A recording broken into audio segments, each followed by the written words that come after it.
everyone. This is Kathy Mason from MasonWorks Marketing here on Conscious Business Zone. And I'm so excited to meet Bridget Cook-Burch. Hi, Bridget. Hello. So nice to meet you, Kathy. I've heard Yeah. so many good things about you, and then Uh-oh, I'm in trouble now. you are in so much trouble. Well, what I'm excited about is to learn all about, well, there's several things, so many things actually. I want to hear about your superpowers that you may have gotten from your near-death experience. I want to, because you're a book whisperer, which Mhm. is a talent that not many people have. I do know one other person that does something like that, but I'm looking forward to learning about that. And I really want to know about how people can tell their story. I mean, the I think that's what we're missing in our culture is learning from the elders' stories in circle or just learning from stories. So, but let's start first with how did you become aware of being a book whisperer? How did that happen? Well, it didn't happen until after my near-death experience, Okay.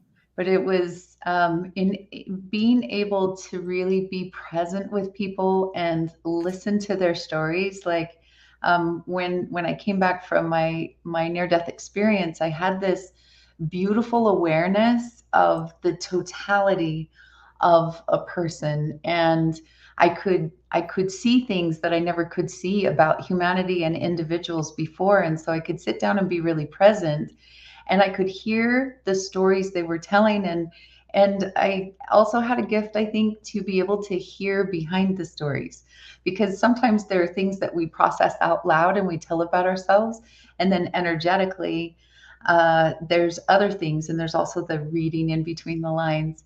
And so I was given this superpower, this gift to be able to really see story in its entirety, to understand crisis and calamity and tension, which actually are really fantastic storytelling skills and builders. But then also everything on the other side, Kathy, like all of the ways that humans are able to traverse the hero's journey or shero's journey, and really the opportunities that we have to become victorious over our own stories and the maybe the old stories we were telling ourselves, but also just circumstances outside and inside of us where that we can overcome, become stronger, learn so much. And so stories to me are very sacred, and they were important to me before. I was an avid reader, but after, they became incredibly sacred, every person's story.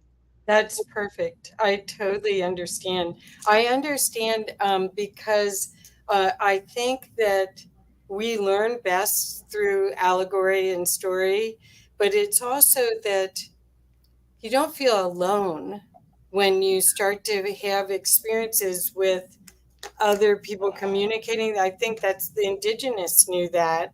The early teachers knew how to tell with story. That's how religion was spread, but we kind of lost that, or it's egoic story somehow. The energy of the compassion and the empathy and the emotional part of it kind of got lost. How do you, when you're doing the book whispering, how do you urge people to bring out that core self in their story? Yeah, that's such a beautiful question. I really appreciate the depth of that, because it is true. There is egoic storytelling, and then there's expressive.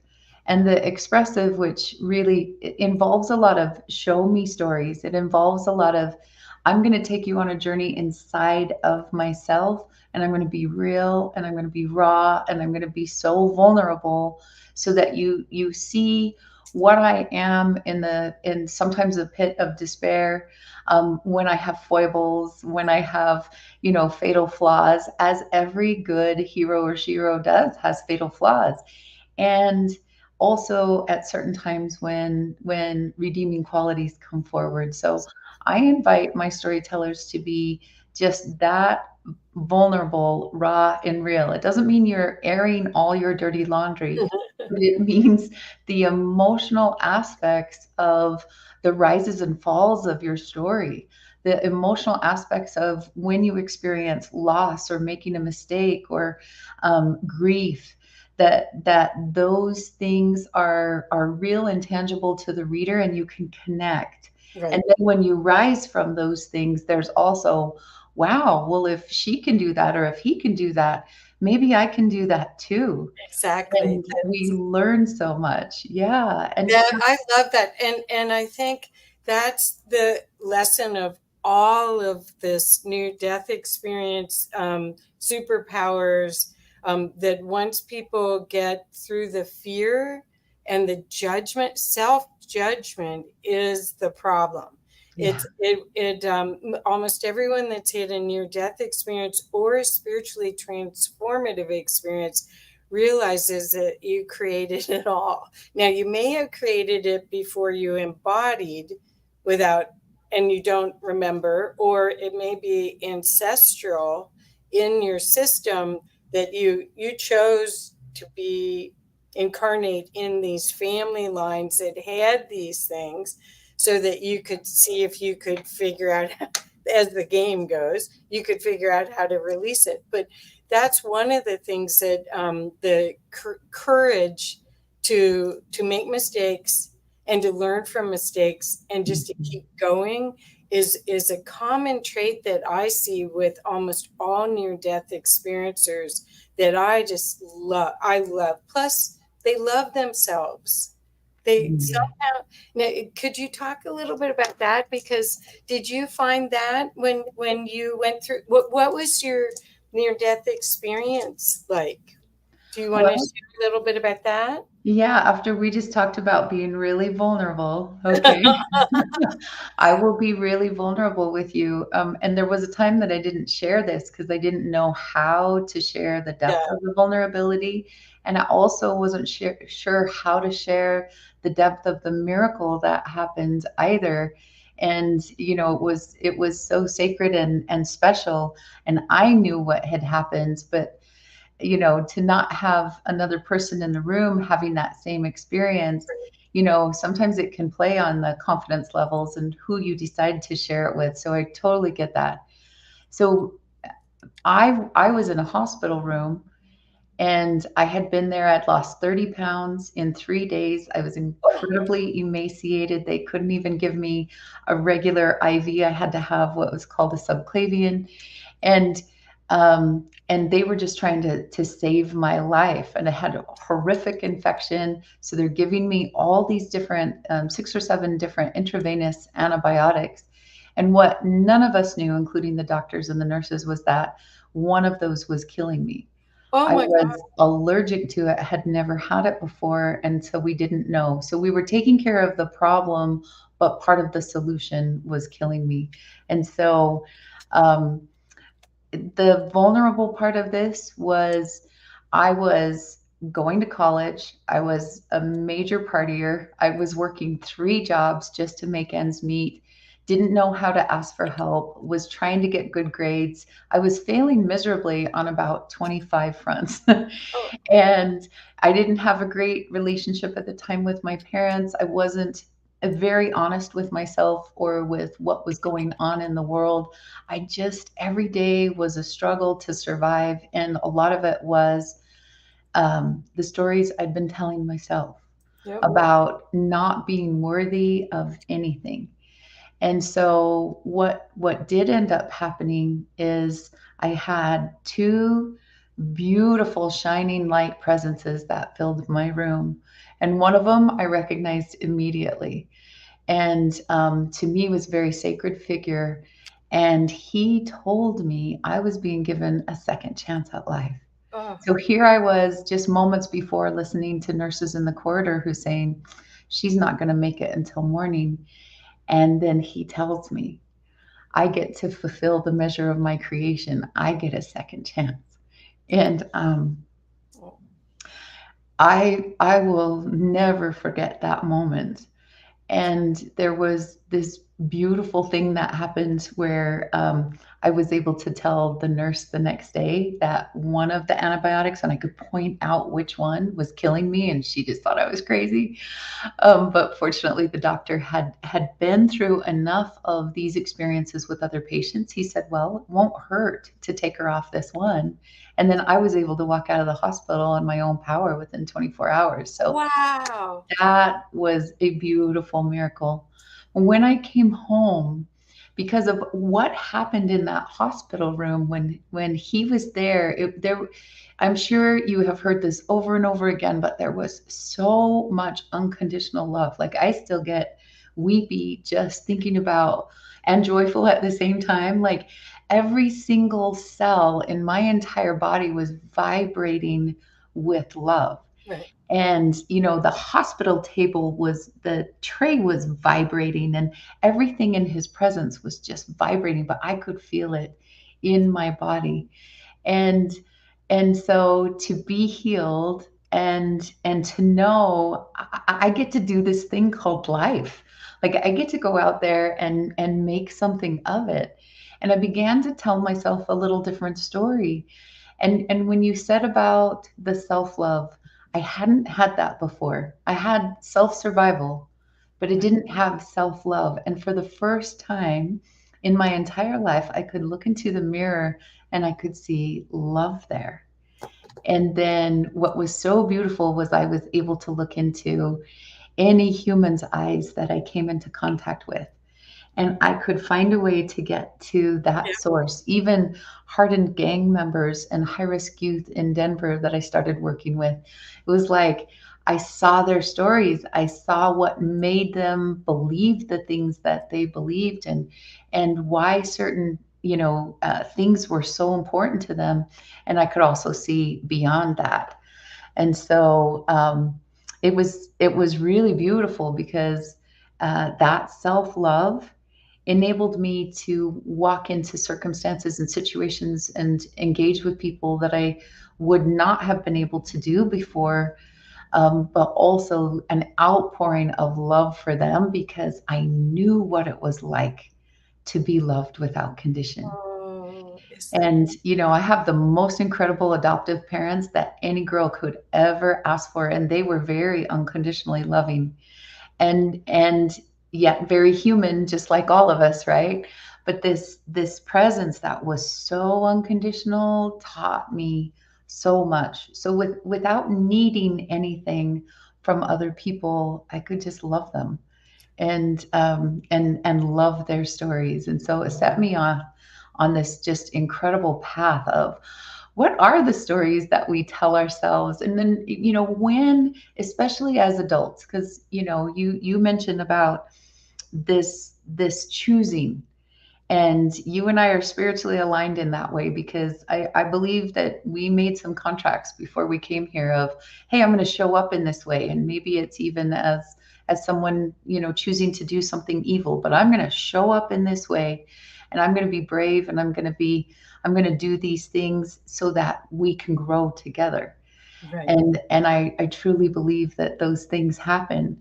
And so to take a look at what people have been believing, but also as adults, where they come to a place of, I've been living life this one way because of maybe my cultural beliefs, my family beliefs, my religious beliefs, with like all of the things and the experiences that I've had. But at some point, some magical turning point in everyone's life, there comes a place of decision and choice.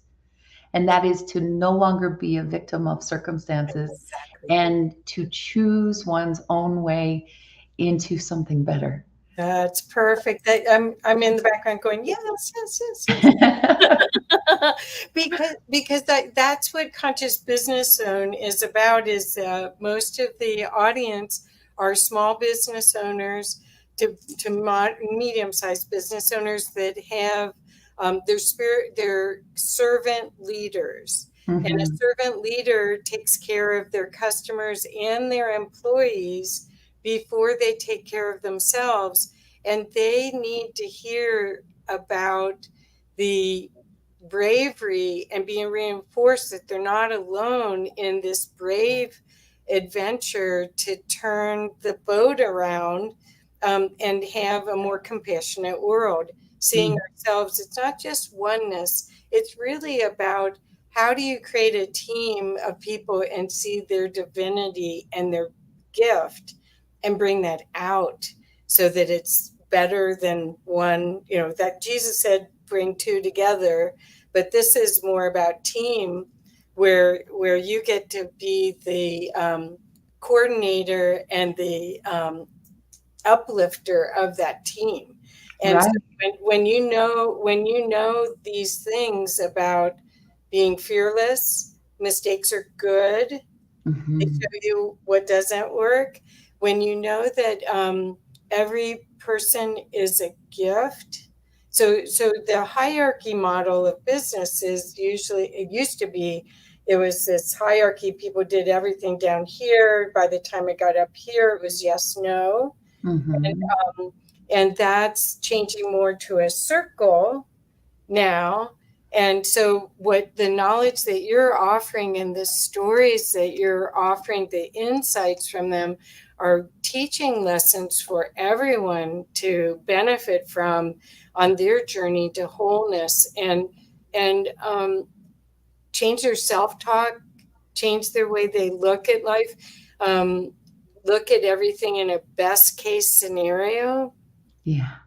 And it ripples because when we treat ourselves better, then we recognize the power that we have, as you mentioned, to be a servant leader, but to influence and to raise, raise all the boats together. Right, right. So you remember when you were talking about the indigenous and the loss of stories too, that has happened to a lot of people. I want to share a story, if I may, Sure. about a gentleman that came to our Inspired Writers Retreat, and small group setting in this beautiful cabin, and people were being real and raw and sharing stories. And he was taught not to cry, so he sang for us, Oh, and we're sobbing, right? And then he said, I came to this retreat thinking that it would be full of rich white people, that we would have nothing in common. And he said, now with you telling me your stories with the walls down, I know we have everything in common. And he said, my culture has lost their stories. We have lost our storytelling. It was forced out of us in our schools, and it was beaten out of us in certain situations. And he said, I'm going back to bring story back to yeah. my culture, to my people. And he was working with teenagers. And I just celebrated because there has been a loss, but just like you said, we have the opportunity to turn things around. We have an opportunity to break the cycle. We have an opportunity to turn that boat and bring a better way of life and living to the people all around us. So thank you for instigating that thought, because it's one of my favorite experiences of all time with story, and how one person can be such a beautiful ripple. Well, I think that's why I'm doing conscious business zone. Is in my belief structure, I think business is one of the big potential leaders in turning us back to a more compassionate, loving society. And Mhm. and the way that you do that is by um, using story, by being compassionate to others, by seeing, being the mirror of their divinity in all things that you do, not just being a good listener, but being, showing them who they really are, because they don't know, or they forgot, or it's buried under self-talk. um, Mhm. so yeah, so let's learn a little bit more about your writers groups. I love that. I did work with somebody, Tom Bird, and brought him here to the Colorado at one point to teach, and he does a meditation. He actually has like a a meditation that he uses to open people up. But the books that come through when he does it are they're not what you expected you were going to write. They Mm. they're like transcendent information that wants to come out. So it's almost a healing. But I imagine the books that you're talking about and that you help birth for these people are similar, but more their story, that it could be a healing story, right? Oh, most definitely.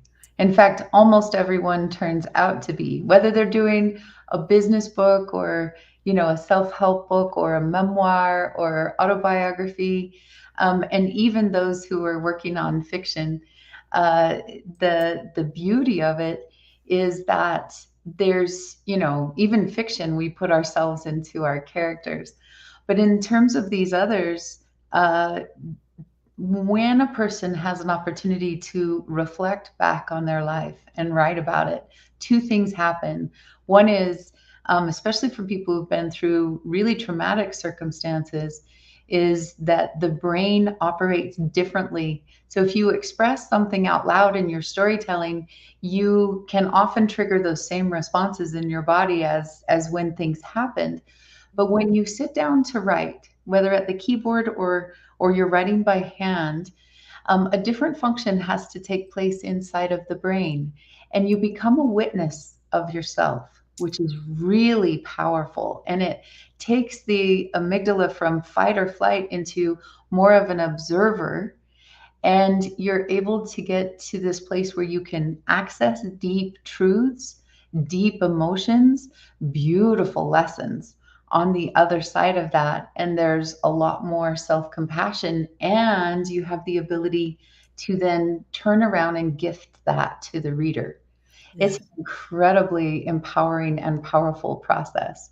So I love that because there is no better way to show a more beautiful way of life and being than to really show it in your storytelling. Oh, that's Even, you might be laying out business principles, but when you show the raw and real side and then how you overcame something, it makes it that much better, that more transcendent, that more transformational.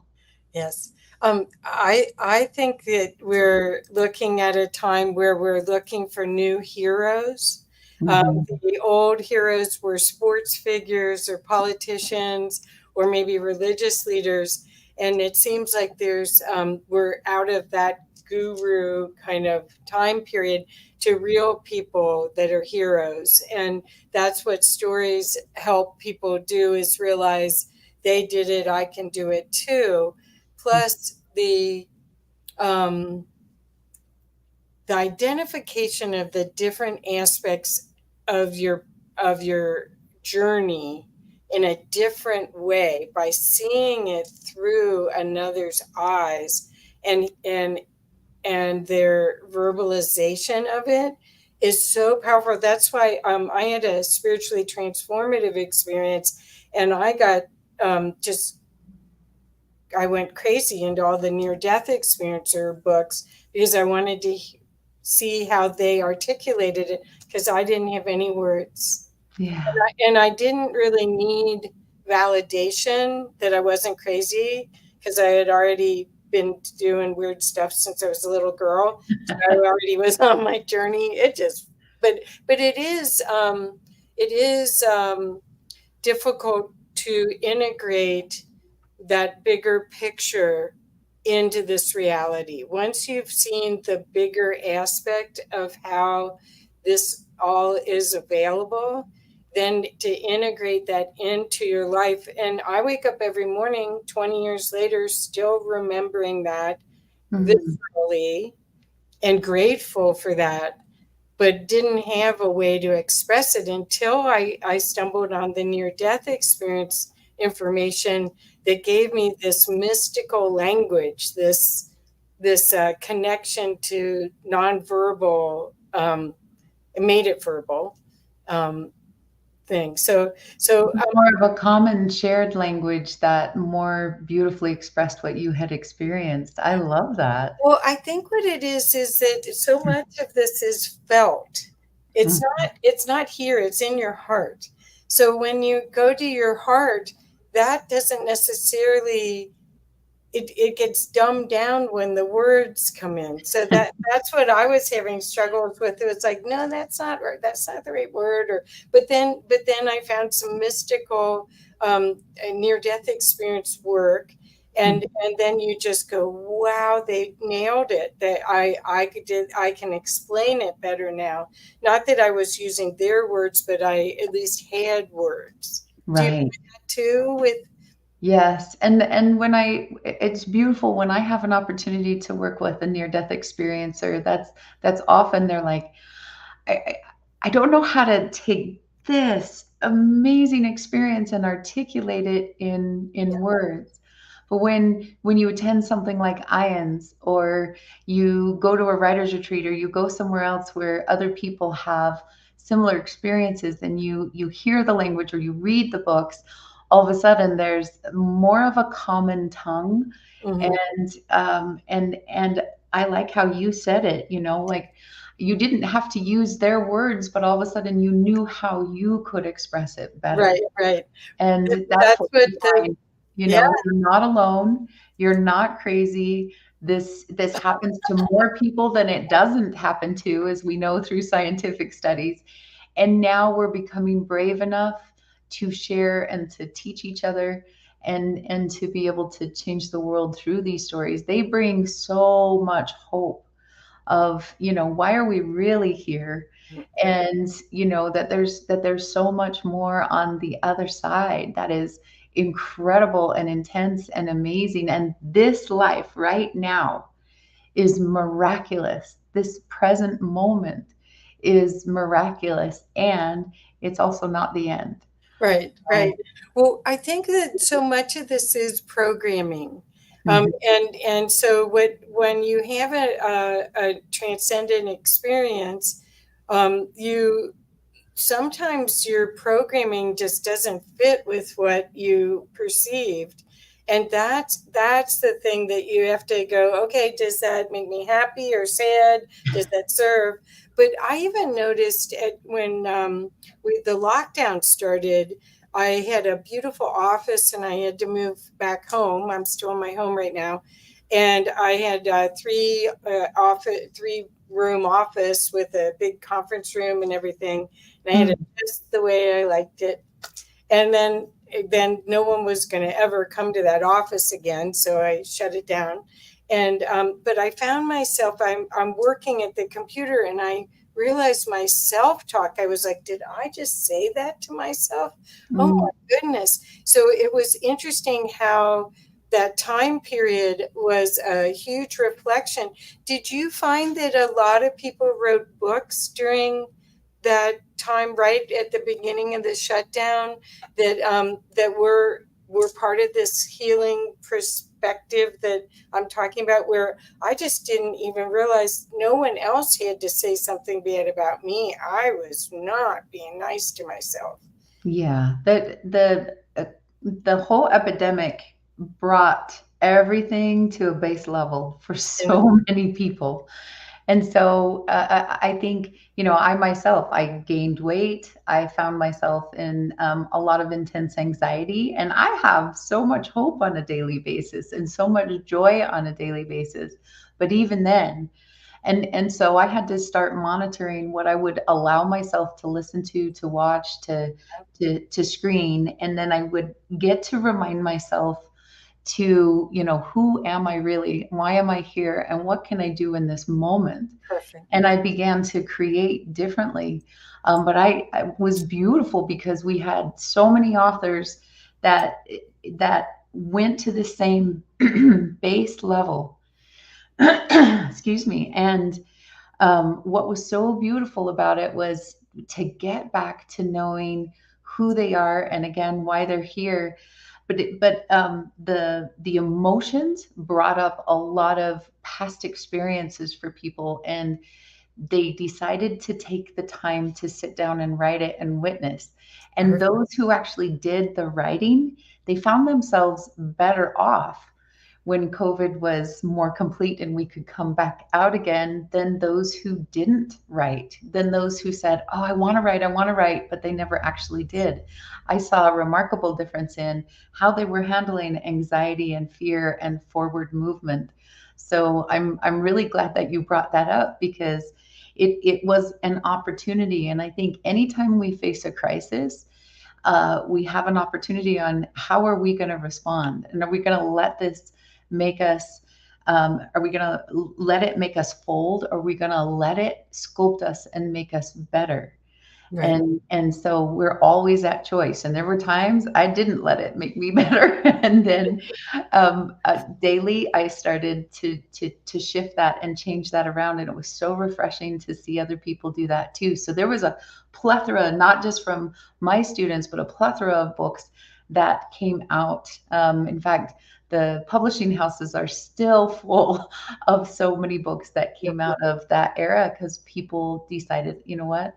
I've been wanting to do this for years. As you know, 9 out of 10 people want to write a book. Usually less than 3% get it done. But we had an extraordinary amount of art and life and story that was created during that time. It was Yeah. beautiful. Yeah, I think the other thing that I saw, a lot of film came out of this time period. Shocking how many people hunkered down and did documentaries, and even though you hardly could be out, and they figured out a way to do it. So it's Mhm. been an amazing time. How do you get people to finish their book? Or is that, well, I'm just curious because we publish too, and some people you just sort of let them stew and then come back to it later, and then Mhm. some people go, okay, I want a deadline, and we're going to drive towards this deadline, and there's all the things in between. There's all, it's so fascinating how this journey of book writing, which is in my world, if you don't have a book, it's more important to have a book to get your message out there than it is a PhD in my Yeah. in my world. And so Mhm. for to get on stages or to get on virtual stages, if you don't have a book, it's very difficult because the competition all does. So they'll pick someone who has a book, but it is a badge of courage to finish it, right? It is. It is, because so many people start and a lot of people don't finish. So I agree with you. And what I have come to realize is two things. One is that every book has divine timing. So even my type A people, are like, and Yeah. they're just driven. But if they're driven to do a work, that will have the ripple that they want. Sometimes they've got to slow down and make sure that the quality, that the vulnerability, that the rise, that the depth is all present. And so I encourage the slowing down if the quality is not there. For others, you're right. It's that accountability. That's one of the things that we love to be able to provide, because people really do struggle with, if it's all up to me, then it might not ever get done.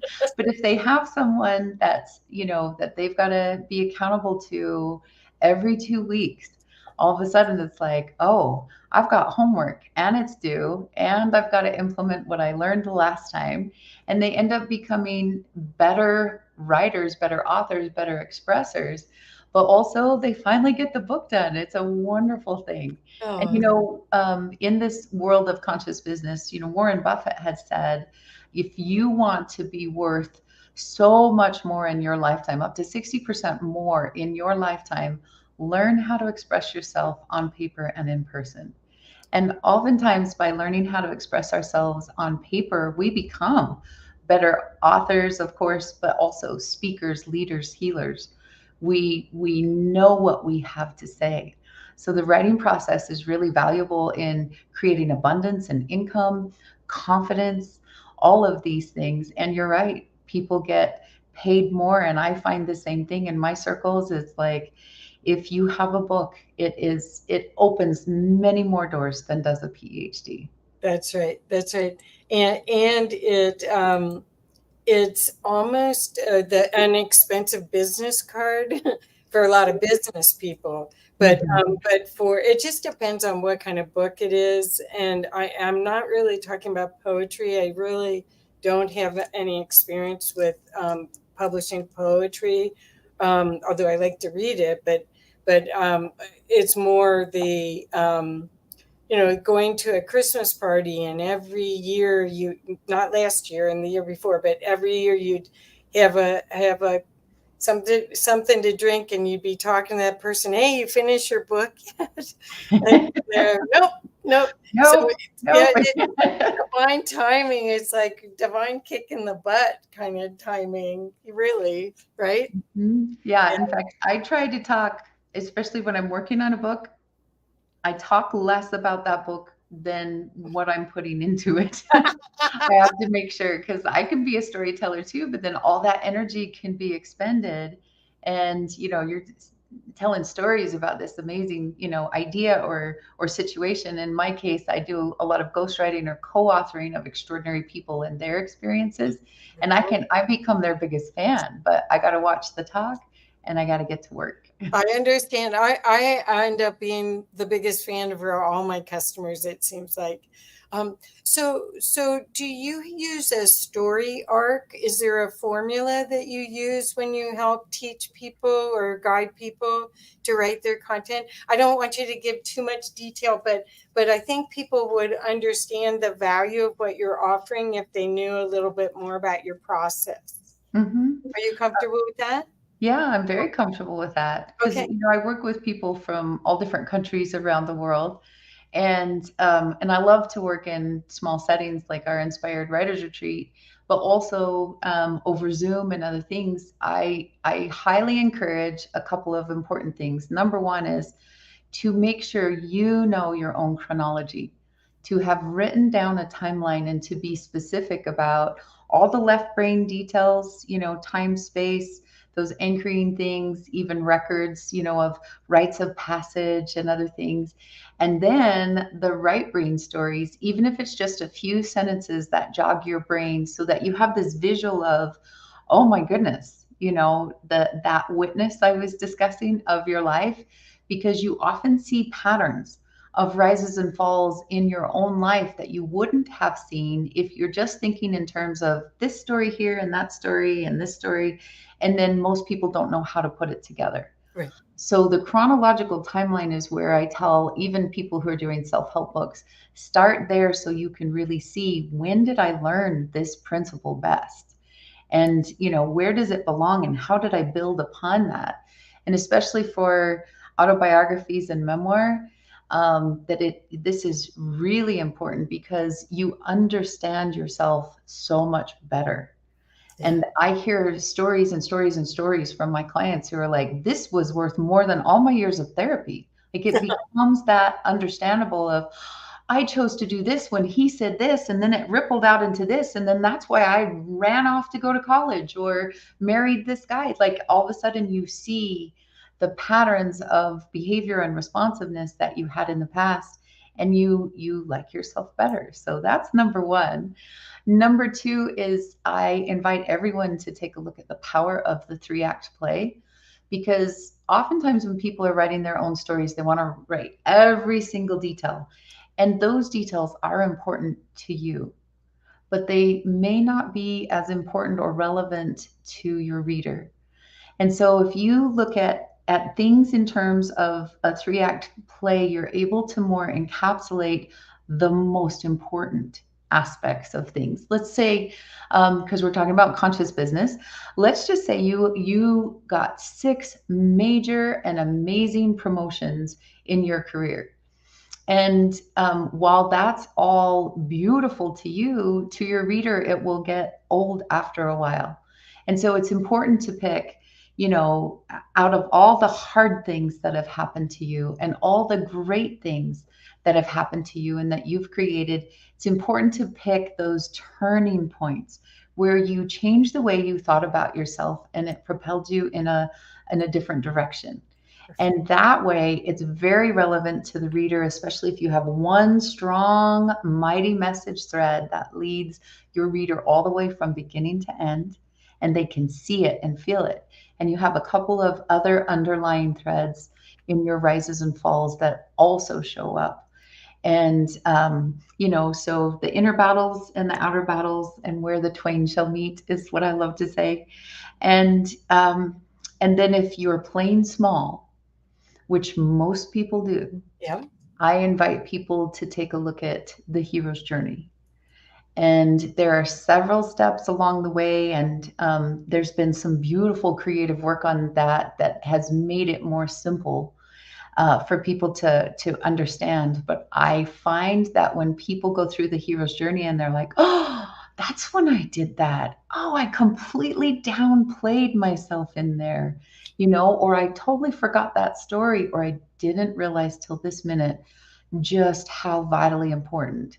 Then all of a sudden you may see great metaphors for your life. You may see these tangible anchors that make your story unique and unusual in a container that a reader can follow you and not just handle, but celebrate and rejoice and get done and go, that was the best book on whatever that was that I have ever read. I've got to now tell 10 of my friends, and I'm going on Goodreads, and I'm going to go, you want them excited. Yeah. And I love it. You mentioned the expensive business cards, but I have seen where powerful stories change the world. And I believe that readers or writers can create more than just followers and readers and an expensive business card. They actually can create a legacy, and that legacy can create a movement, just like you were mentioning, where we all are heading the boats in a better direction. It's And so that's where I get really excited, is when I see these interplays and they have a container from which to tell a most impactful story. That's where the magic happens. oh, And quite frankly, ladies and gentlemen, it also requires a little bit of rewriting. Some people, they just want to download a book. And in spiritual ways, in poetry, that can be really profound and amazing. But usually for your own story, it's going to require a few drafts. yeah. And that's going to be important. It's like, I'm going to write this to figure out what it is, and then I'm going to rewrite it so that it actually applies to the reader and it's so impactful and full of value. Yes. That's the other part of this conversation is patience and um, uh, looking for the highest value for others, not just Mhm. yourself in the author journey. And publishing has changed so much in the past. I'm a hybrid publisher. I don't know if you are, but it used to be the Random House, Hay House type of environment, Balboa Press. And that was, you had that or self publishing, but now self publishing is quite amazing, Mhm. the capacity for you to get your story out. And it sounds like you have the opportunity for people to really make a difference with their story if they're feeling that from their heart, right? Yes, exactly. Yeah. So I wanted to also show your website, if that's okay, and that way people can have a feeling for your website. And Thank you. I would be very honored. I appreciate sure. that. Oops, I'll click that out. Here we go. So just guide me to navigate, okay? So it gives, So this is important, and just that it's all about your journey, your heroes and sheroes journey. And if you scroll down, just want to show you that we have this beautiful roadmap. And I really love this because my team helped put this together. Because oftentimes, as you know, navigating the waters of writing and publishing can be crazy. And so it's important to kind of self-assess where you're at on that journey, and then where you may deserve to have more impact and success, and some guidance to be able to get you there. And so we have a little self-assessment here, and we help people to get certain books into New York, and we also indie publish, so we're able to launch national and international bestsellers because we have an incredible team with millions of people in terms of followers and readers who are on fire, listeners to podcasts and radio shows and television. And so we're able to provide beautiful, beautiful books. And we're also able to provide that launch into visibility. Because as you know, Kathy, you can have the best story in the world, but if people can't see it, then they don't even know that it exists. And so it's wonderful to be able to, for people to be able to have this experience of being visible so that more people can learn from your experiences and benefit by your wisdom. So, It's fabulous. Yeah, that's the ticket is they. I believe everyone stood in line to get these bodies to be here right now, and so the idea is to get your gifts out, get your story, get your gifts out, and mhm, really make it available because and a lot of the marketing is kind of magnetic. So and your work has been everywhere. You've been on Oprah, the Oprah Winfrey Show. You've been a my work, coach, yes. Today Show, Good Morning America, CNN, so 2020, so Wall Street Journal. So anyway, so this is I'm very glad to know about your work and to get to meet you and see how we might be able to play together.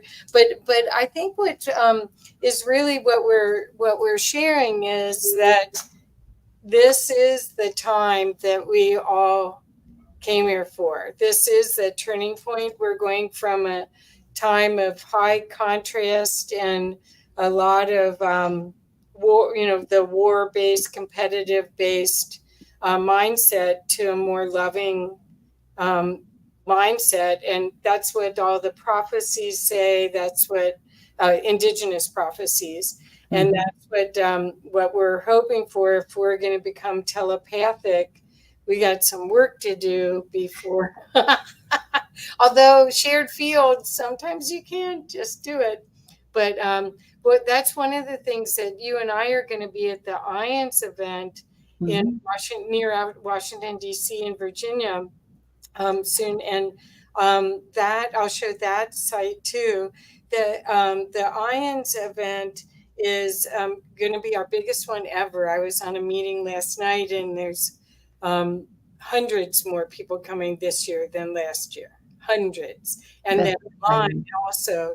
So it's very, very exciting. And IAN stands for International Association for Near Death Studies, and there's going to be over 500 people there in person that all share the same experience. Most of them have shared the experience of being in this field of unconditional love, and Mhm. they try to live from it. So when you walk into the event, you're just overcome with the expression and I mean, it's palpable for sensitive people like me. I walk in, it's like, whoa. Yeah, it is. I was at the conference last year. Oh, you were? Yes, and worked with Becky as one of the healers, a talking Oh, healer at the oh, time. And this year I get to do on storytelling and writing about these sacred yeah. experiences. But you're right, you walk in, and I've been to all kinds of conferences and conventions through the years, and it's like, well, almost like a blowback, right? Of just beauty and, like you said, unconditional love and acceptance, and on the heels of what we faced as a country over the last several years, this is a beautiful space to be. Healing. Yep, yep. Well, I find that the idea of oneness is more palpable in that kind of a field where you really see a reflection of divinity in everyone. It's really an unusual experience. It's not like going to most workshops, no Mhm. matter how much you want to hold the space and how spiritual the workshop is. This is people really in the world doing the work courageously. They have no fear of death anymore Yeah. because they know it's not a bad deal. We Right. don't die. And so, And they become more courageous in the expression of those stories too, so that's really exciting, because a lot of times people, they'll shut down a little bit, especially if their experience doesn't exactly correlate with what their family believes or their Right. culture or their heritage or their church. And often these near death experiences are very opening to us, right? We become open to more information than we had before. And then all of a sudden, like at IANS, you get into this field, as you mentioned, and none of it's bad, sick, or wrong. You just listen to other people and express yourself with other people, and it provides courage to be able to go out into the world and not cast pearls before swine. Like if somebody's not into it, then you just don't talk about it. But Right. more people are intrigued by this than not. So Right. That's what I love. I love the again the language that you get from it, but yeah, it's really a feeling for me where the heart opening, where it's palpable, and there isn't an agenda, manipulation, and none of that is even, it just doesn't exist. If there's not an alignment, there's not an alignment, but there's still love. yeah. That's the best way to explain it. Rather than when you go to a marketing conference and everybody's got their thing and they're trying to be cool, and Mhm. this Yeah. isn't like that at all. This place doesn't have agenda except that more people are empowered to share and there's more learning and growth and compassion. Right. It's It's very healing. cool. It's a healing modality, really, truly. When you think about it, I mean, there's military people that have been fighting for NDEs to be classified as an actual event, so that people are diagnosed and treated correctly. You've got nurses, you've got all sorts of professionals that are part of this whole knowledge enhancement, new kind way of education and society that is that's what we're kind of missing, in my opinion, to what's in the earth right now. I want you to know Francine just wrote, awesome, so exciting, I'm desiring to complete my book. How great is this? Oh, wonderful. So, Francine, I'm so yeah, excited for I you. know. So hopefully lots of people will discover your work and be excited about it. But let's show the IANS thing real quick. Hopefully I don't hit the wrong thing again. Here we go. And here is the IANS conference website. It's conference.ians.org. And you can see the beautiful participants. And been lucky enough to meet a lot of these people in person or interview them. And the registration, it's from August 30th, which starts with workshops till September 3rd. You can come for one day at a time if you want. There's, I think, Marianne said last night at a meeting, there are 160 speakers, and you can come, you can live stream. The full conference is, if you're a member, it's $40 to be a member at the lowest level. So it's less than $400 if you're a member. And then you can come for a single day passes. And but a lot of people get the recordings. If they can't come, they watch the lives. Mhm. And that I even as a member, if I've got this full conference pass. If you get that, you get the recordings. And because I'm a volunteer, I'm there working the whole time. I don't get to go to all of it. Uh, Yeah. I spend the next months using that as my dinner.